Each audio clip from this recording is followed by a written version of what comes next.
Chers amis, bonjour.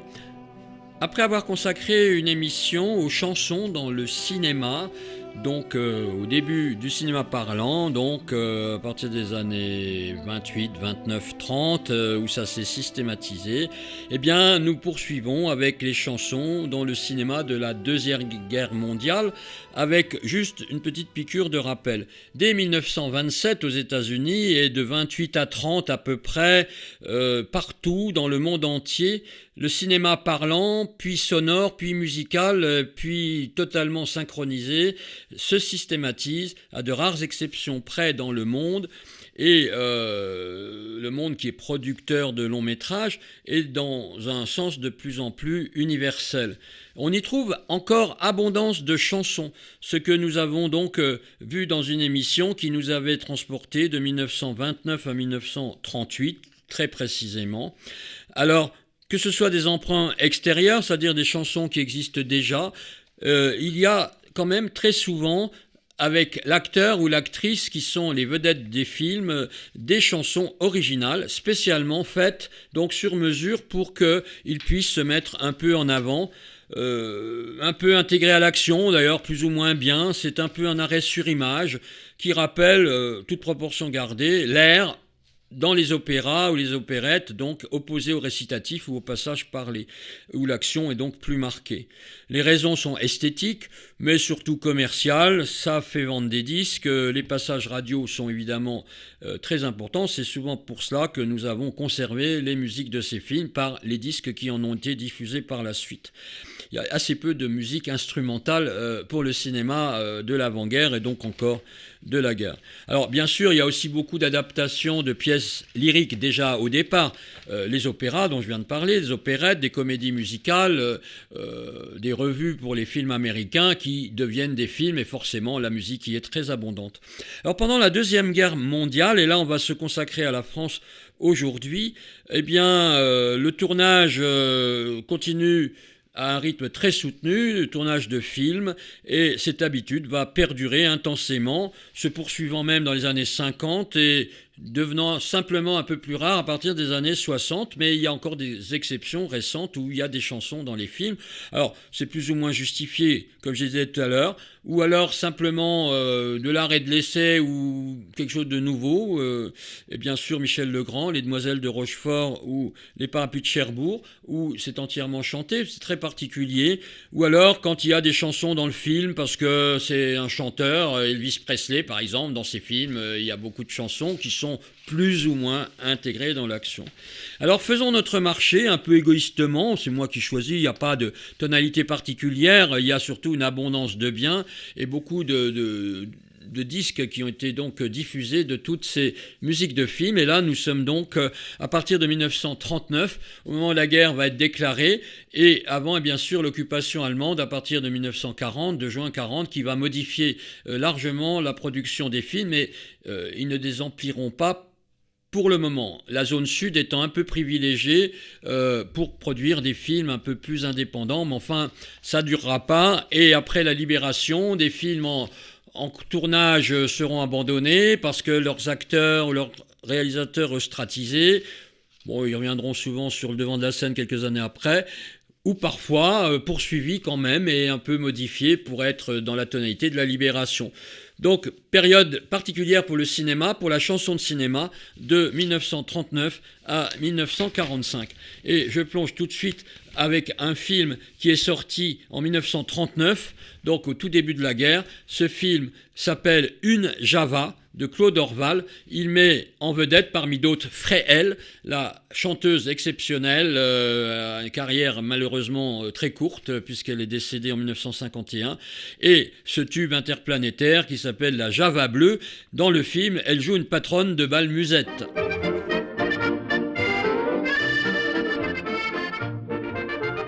C'est la Java bleue, la Java la plus belle, celle qui ensorcelle quand on la danse les yeux dans les yeux, au rythme joyeux. Quand les corps se confondent, comme au monde il n'y en a pas deux, c'est la Java bleue. Il est tout Ah, la Java bleue, elle est restée longtemps au répertoire de beaucoup de monde.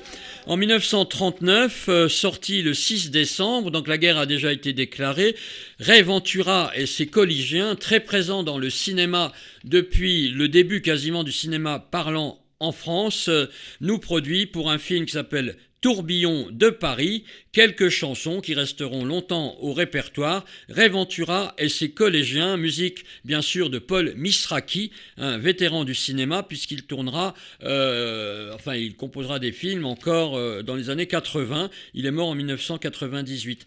Ah, vivement dimanche!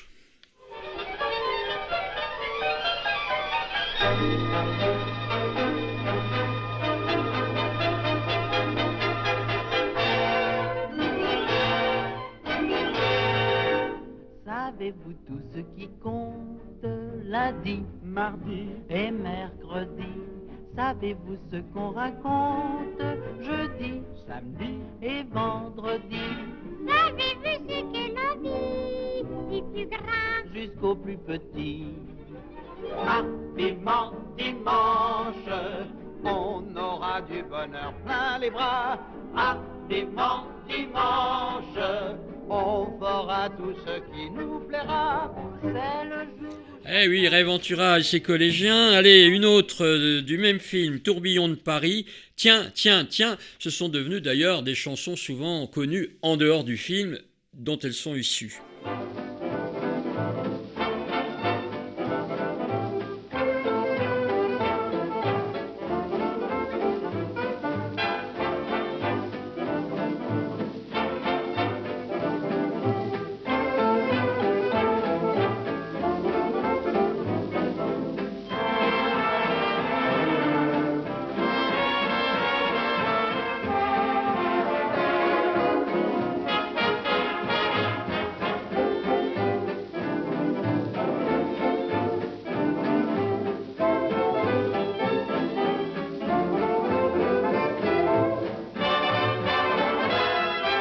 Un matin vous ouvrez la fenêtre, l'air vous semble soudain plus léger. C'est comme un frisson qui vous pénètre, il y a quelque chose de changé. Tiens, tiens, tiens, déjà les feuilles poussent. Tiens, tiens, tiens, ça sent le romarin. Dans le jardin, les lilas se trémoussent et les petites pommes ont déjà le pépin.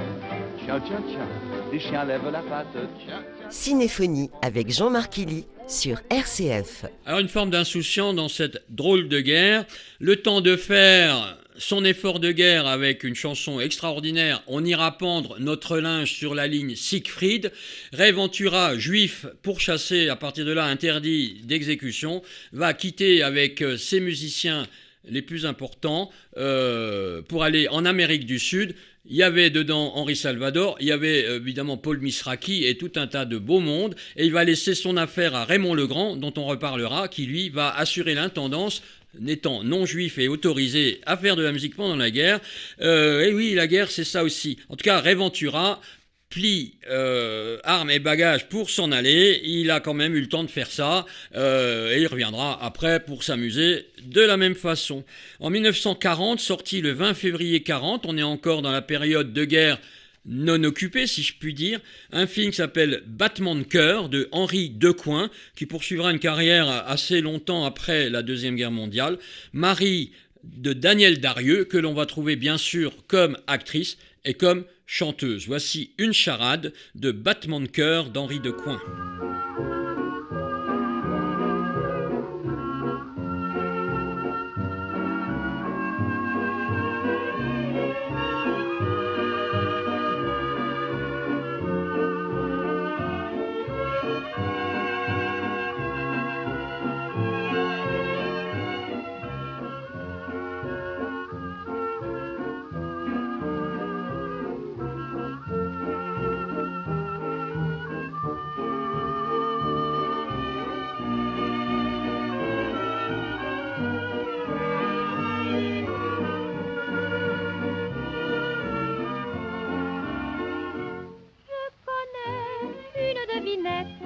Un peu bête, j'en conviens, la réponse sera vite faite. Je commence, écoutez bien. Mon premier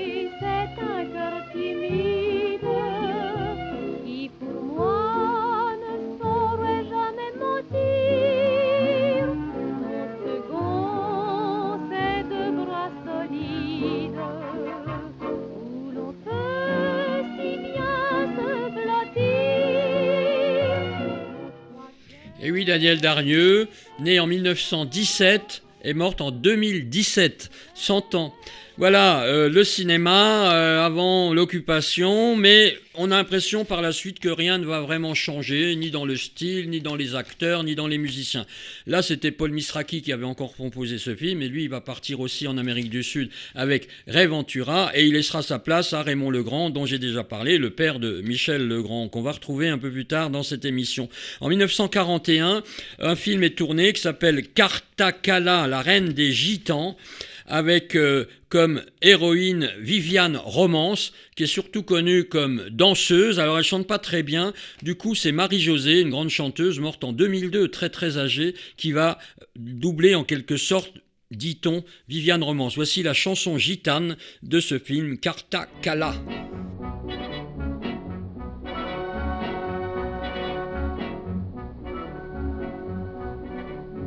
Avant la vie et son fardeau, sans lui courber le dos. Oh, sous le vent froid, sous le vent chaud qui glace ou cuit ma peau. Oh, je poursuis l'éternelle ronde des gitans qui parcourent le monde. Oh, oh, sur la route qui va, qui va, qui va et qui ne finit pas. Dans un bruit de chevaux, un frisson d'oripeau, je suis celle qui passe. Alors, on va retrouver évidemment ici Maurice Sivin, qui est surtout connu pour ses opérettes, mais qui fait aussi pas mal de musique de film ou des adaptations, évidemment, de ses opérettes pour le cinéma. Maurice Sivin, mort en 1965. En 1941, sorti le 14 août, un film qui s'appelle Premier rendez-vous. Henri Decoing, dont j'ai déjà parlé, et bien sûr sa femme de l'époque, Danielle Darrieux, qui va chanter la chanson titre de ce film qui s'appelle Le Premier rendez-vous. La chanson, le film, c'est Premier rendez-vous sans article.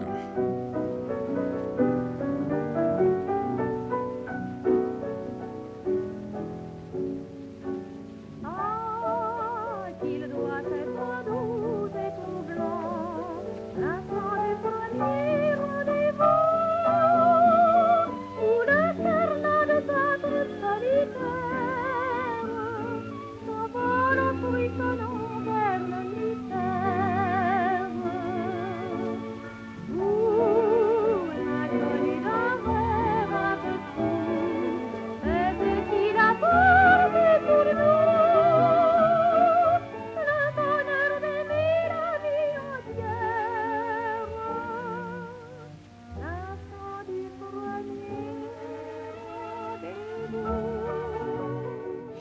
Voilà, ce premier rendez-vous, il y en a eu sûrement d'autres après. C'est René Silviano, compositeur un peu oublié aujourd'hui, mais qui a fait beaucoup de musique de film, qui a signé cette musique. En 1942, très inattendu, Mademoiselle Swing. Oui, c'est le titre du film. Alors, le jazz n'était pas trop bien vu, tout ce qui était un petit peu américain, mais en zone sud, on pouvait encore à peu près faire illusion. Et ce film de Richard Potier met en avant Irène de Trébert. Il se trouve qu'à la ville, c'est la femme de Raymond Legrand, le compositeur dont j'ai déjà parlé. Donc voici Mademoiselle Swing.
C'est le cri de tout Paris qui chante, qui sourit. Mademoiselle Swing. Voilà, le père de Michel Legrand et sa belle-mère, oui, en pleine guerre, en 42, on sort de la musique comme ça. La même année, 1942, un film qui s'appelle Frédérica de Jean Boyer connaît une chanson par son héros en tant qu'acteur, comme compositeur et comme chanteur, Charles Trenet.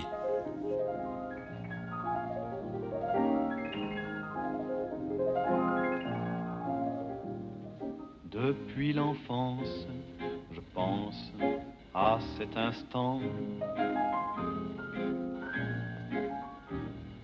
où l'on peut dire sans rire, chérie, je t'aime tant. Mais un poète, c'est bête, en amour, c'est timide. Ça n'ose pas, ça reste là sans rien dire, c'est stupide. Cinéphonie avec Jean-Marc Illy. Et oui, avant de mourir à 88 ans en 2001, Charles Trenet a eu 29 ans et il chantait donc dans ce film. Et fort de ce succès, il fera une très grande carrière pendant la guerre, Charles Trenet. 1943, c'est La Cavalcade des heures, un film qui sort avec ce tube éternel. Que reste-t-il de nos amours ?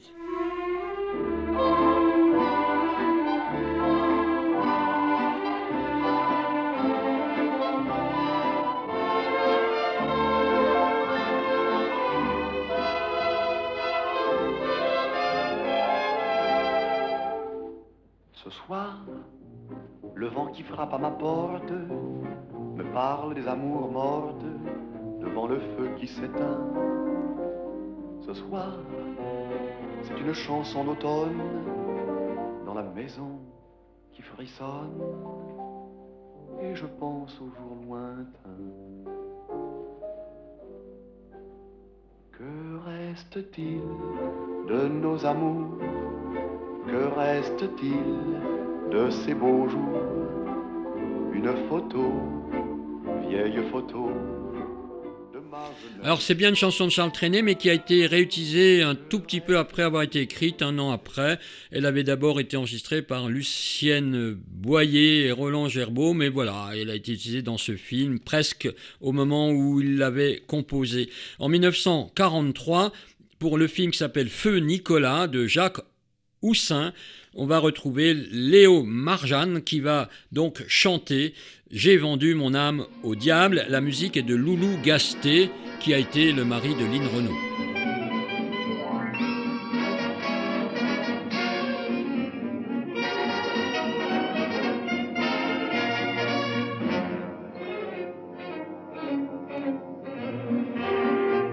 J'ai vendu mon âme au diable, mon pouvoir est formidable. Sans effort je fais un vœu et j'ai tout ce que je veux. Je n'ai pas pu pourtant garder pour moi le cœur du gars que j'aime tant. Une autre a pris tout mon bonheur.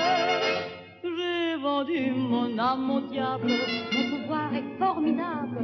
Mais mon cœur depuis des jours pour un gars se meurt d'amour. Un jour passant dans la campagne, vers moi pensif. Et oui, sorti en novembre 1943, ce film, il swing pas trop mal. Alors c'est quand même curieux l'occupation en France. Nous passons en 1944, là il y a des combats, il y a donc évidemment la libération progressive de la France et seulement 21 films, c'est une exception, ont pu être sortis en France en 1944. Parmi ceux-ci, un film qui s'appelle L'aventure est au coin de la rue. Nous y trouvons la chanteuse Mona Goya qui chante une chanson qui s'appelle aussi L'aventure est au coin de la rue de Vincent Scotto, venu lui aussi donc du monde de l'opérette.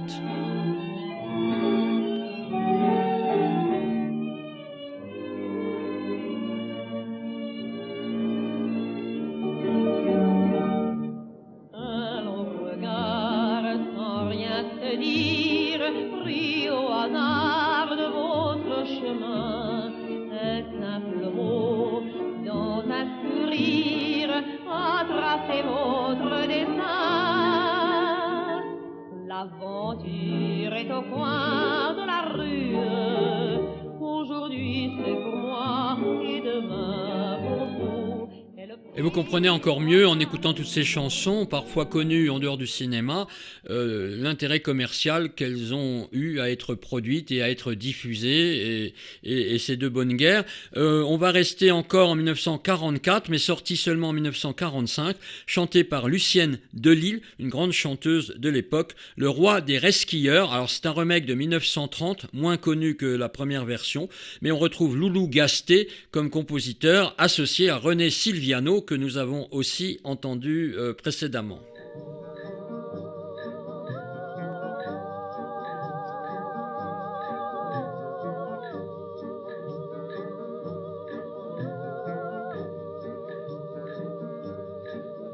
Tout là-bas, la forêt semble frémir et vibrer. Le bruit sourd du tam-tam brûle et martèle mon âme. Dans les îles, la nuit, sa mélopée me poursuit.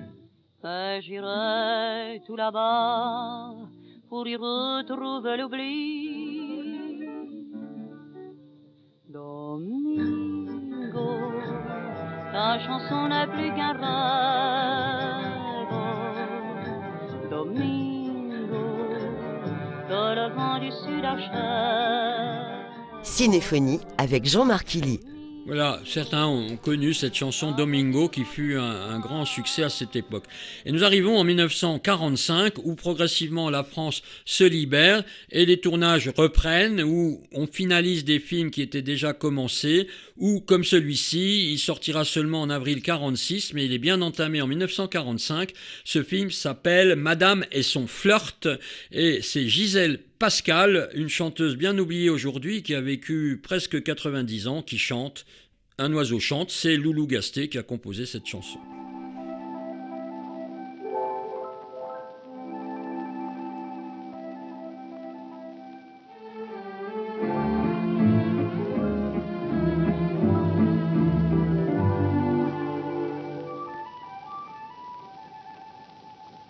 Un oiseau chante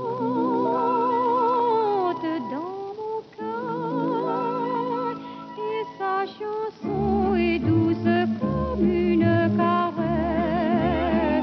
Un oiseau chante dans mon cœur, c'est le printemps, tout est joyeux, tout est en fleurs, il fait si beau.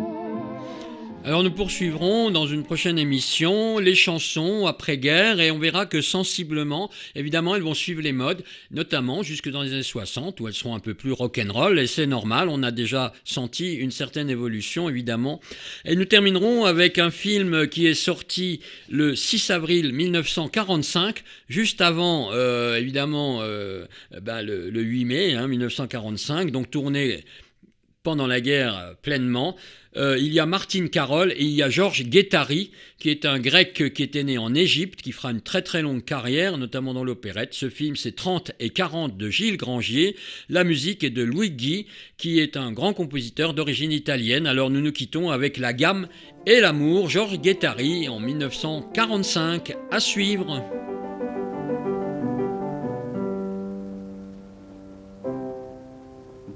Mi, fa, sol, fa, mi, ré, do, chérie.